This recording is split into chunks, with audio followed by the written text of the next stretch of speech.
ایمان کا مطلب ہوتا ہے قول و اعتقاد و عمل۔ ایمان کا مطلب ہوتا ہے زبان سے اقرار، دل سے یقین اور پارٹس آف باڈی یا اعضائے جسمانی سے عمل کرنا۔ یہ تینوں چیزوں کے مجموعے کو ایمان کہا جاتا ہے۔ اگر کوئی یہ کہے کہ صرف قول ایمان ہے تو غلط۔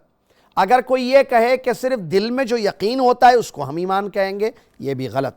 اگر کوئی کہتا ہے کہ قول اور اعتقاد ایمان ہے، اعمال کا کوئی ریلیشن ایمان سے نہیں ہے، یہ بھی غلط۔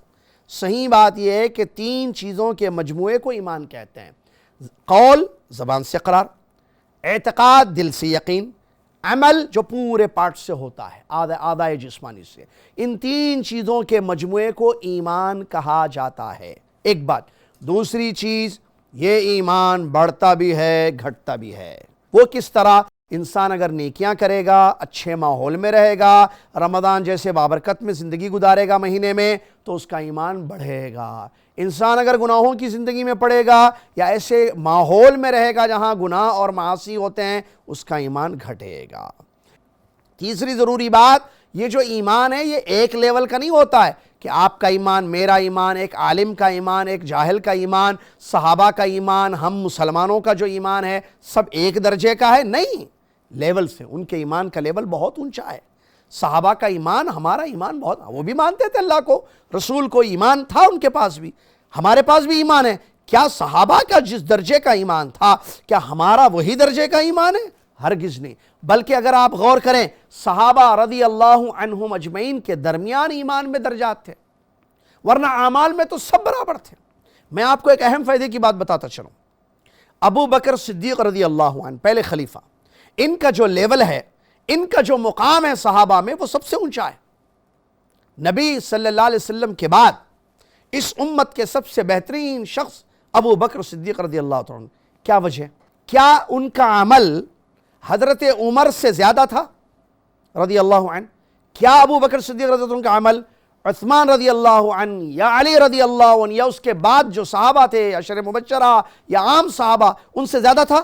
نہیں، اعمال سب کرتے تھے۔ مثال کے طور پر نماز کے پابند سب تھے، تہجد گزار سب تھے، قرآن کی تلاوت کرنے والے سب تھے، صبح شام اللہ کا ذکر کرنے والے سب تھے، ایمان کی زندگی گزارنے والے سب تھے، گناہوں سے بچی زندگیاں سب کی تھی۔ تو کیا وجہ ہے کہ ابو بکر صدیق رضی اللہ عنہ کو جو مقام ملا وہ کسی اور صحابی کو نہیں ملا؟ اس کی وجہ ہے ایمان کا لیول جو دل میں بیٹھ گیا تھا۔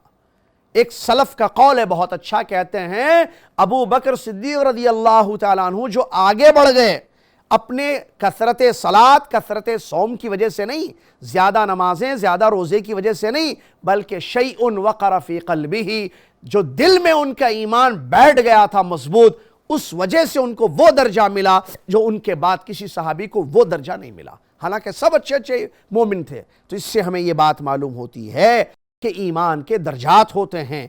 انسان جتنا علم حاصل کرے گا، اللہ سے تعلق اس کا جتنا مضبوط ہوگا، اس کا لیول ایمان کا بڑھتا جائے گا، قوی ہوگا، مضبوط ہوگا اس کا ایمان، کمزور ہرگز نہیں ہوگا۔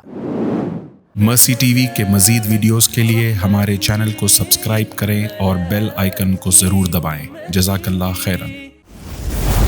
مرسی ٹی وی، پیغام رحمت۔